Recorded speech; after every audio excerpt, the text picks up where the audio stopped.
guys, Mr. Safe Tech here at Design Spark Innovation Center in Bryan, Texas. Excited to be in this space, and here today with me is the president and COO of Intelligent Nanofiber, Mr. Eric Maraska, aka Skip. Skip, I will tell you that Infysorb is a brand that kind of got started and then it stalled and then it got started again.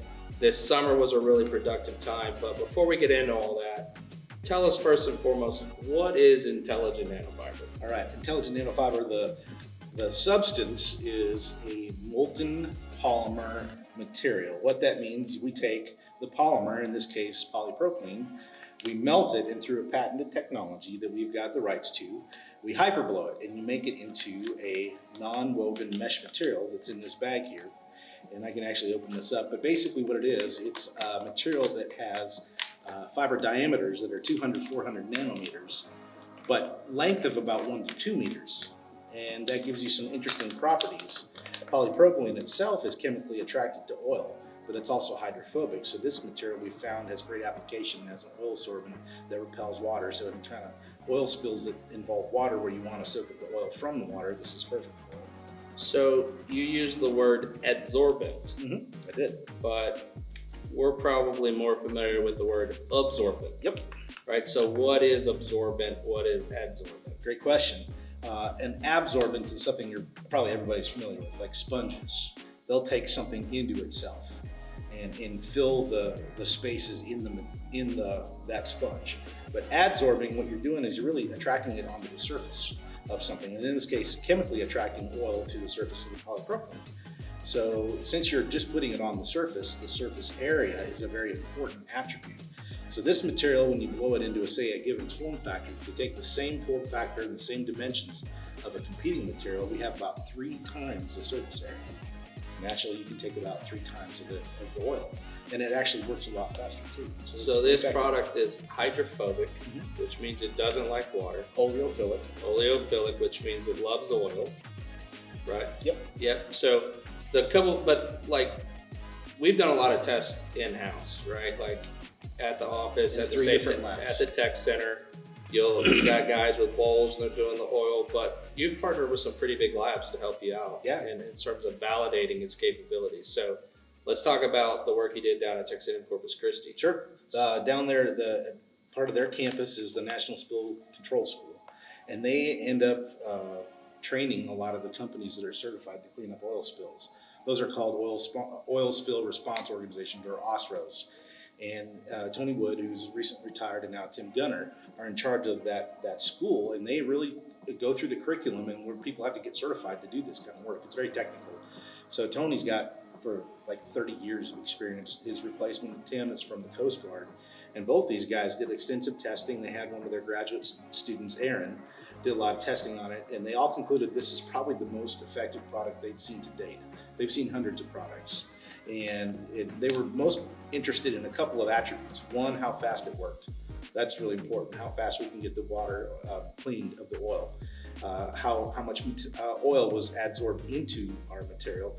And then on the back end, how little desorption, or once this is, say, saturated with oil, how little oil comes back out. And that's really important because when you're, say, taking that sorbent out of the water, you don't want the process of picking that up and putting it on a boat or whatever to cause the oil to go back into the water, which is a problem they have. So about a year ago, or a little bit more, like October of last year, you and I went down to Corpus, and I think maybe Colby came with us, I'm not sure, maybe it's just the 2 of us, but we were demoing this, and we had this huge aquarium, and then we put some oil in there. And the one thing that I really remember in my experience of engaging with technologies and end users, I'm typically looking for the end user to give me some type of, holy cow, I've never seen that before. And one of the things that we were seeing is that the oil was literally being pulled into the Intelligent Nanofiber product. Yes, sir. And so what are some of the outcomes that you had? I mean, I believe I've seen some numbers that could pick up a couple 100% more than other products. So the industry uses different metrics of measurement to identify the capability of a given product. And so a couple things we've done is, like you said, we've gone to NSCS and some other labs, and they verified our claims. So everything is above board, and we've got the math to prove it. We've gone to the EPA. So in order for companies that do oil spill cleanup to use their products, whatever they may be, they have to be listed on something the EPA maintains called the Schedule J, and it's a part of the National Contingency Plan. And so now we are blessed by them as a sorbent product that really works. But all these companies kind of look for different math to justify purchasing a product. One of the things you talked about is they use the times its weight in oil. A good sorbent is typically around 30 times its weight. Ours is between 50 and 60 times its weight, so very, very effective. If we wanted to say use another melt-blown polypropylene, this is 16 grams right in this bag. And this is just our loose form. You would probably have to have about 3 times that amount, and that's using their own numbers to adsorb 2 cups of oil.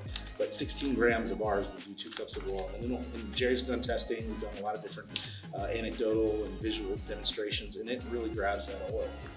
You're right about the reaction people get that are familiar with the industry, particularly when they see how fast this works, particularly with the lighter viscosity oils, which is an ongoing challenge for the oil industry, dealing with those oil sheens that sit on top of water. It's difficult for them to pick them up, let alone do it quickly. Now, specifically, so this 16 grams here can pick up 2 cups of oil. Absolutely.